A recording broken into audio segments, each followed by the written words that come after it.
আসসালামু আলাইকুম। সবাইকে পবিত্র ঈদুল আজহার অনেক অনেক শুভেচ্ছা। বছর ঘুরে আবার ফিরে এলো ত্যাগের মহিমায় পবিত্র ঈদ। সকাল সকাল নতুন জামা পরে আতর মেখে এখন আমরা যাব ঈদগাহ মাঠের দিকে। আসসালামু আলাইকুম। পবিত্র ঈদুল আজহার শুভেচ্ছা ও অভিনন্দন।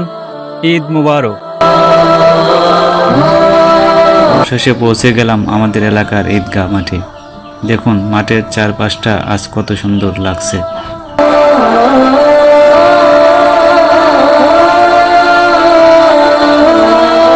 দলে দলে দূর দূরান্ত থেকে মানুষ ছুটে আসছে এক কাতারে দাঁড়িয়ে ঈদের নামাজ আদায় করতে। ছোট বড় ধনী দরিদ্রের সব ভেদাভেদ ভুলে আজ সবাই এক।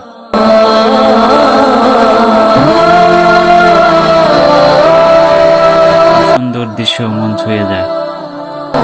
প্রথম তাকবীর দেওয়ার পর হাত ছেড়ে দিবে, দ্বিতীয় তাকবীর দেওয়ার পর হাত ছেড়ে দিবে, তৃতীয় তাকবীর দেওয়ার পর আপনারা হাতটা বেঁধে নেবেন।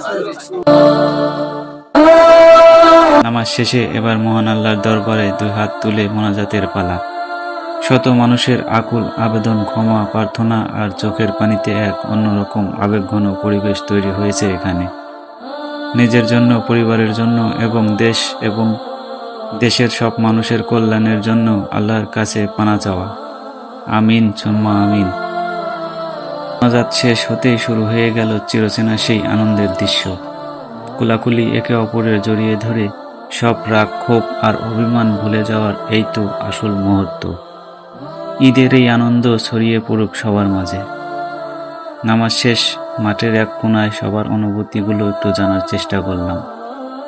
ছোটদের নতুন যেমন আনন্দ আর বড়দের মুখে তৃপ্তির হাসি। সব মিলিয়ে এবারের ঈদটা যেন একটু বেশি স্পেশাল। সবার সাথে এই টুকটাক আড্ডা আর হাসি মুখগুলোই তো ঈদের আসল সার্থকতা।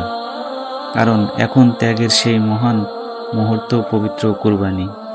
কুরবানির এই মহান রেওয়াজ বা নিয়মটি শুরু হয়েছিল আজ থেকে 1000 বছর আগে আল্লাহর নবী হযরত ইব্রাহিম সাল্লাল্লাহু আলাইহি ওয়াসাল্লামের হাত ধরে। মহান আল্লাহর নির্দেশে তিনি যখন তার সবচেয়ে প্রিয় ও কলিজার টুকরা সন্তান হযরত ইসমাইল আলাইহিস সালামকে কুরবানি দিতে প্রস্তুত হন, তখন আল্লাহ তাআলার চরম পরীক্ষা ও কুরবানি কবুল করে নেন। অলৌকিকভাবে সন্তানের জায়গায় একটি দুম্বা কুরবানি হয়ে যায়। হযরত ইব্রাহিম আলাইহিস সালামের সেই অতুলনীয় ত্যাগের চিতিকে স্মরণ করেই আজ বিশ্বজুড়ে মুসলিমরা প্রতি বছর পশু কুরবানি করে থাকেন। মূলত আল্লাহর প্রতি গভীর ভালোবাসা ও আনুগত্য প্রকাশ করাই হলো কুরবানির মূল রেওয়াজ। আল্লাহর দরবারে পশু জবাইয়ের দোয়া পড়ে আমাদের ইমাম সাহেব কুরবানি সম্পন্ন করছেন। মহান আল্লাহ তাআলা যেন আমাদের এই ত্যাগ ও কুরবানি কবুল করে নেন। সবাইকে আবারও ঈদ মোবারক। পুরো ভিডিওটি আপনাদের কেমন লাগলো অবশ্যই কমেন্টে জানাবেন।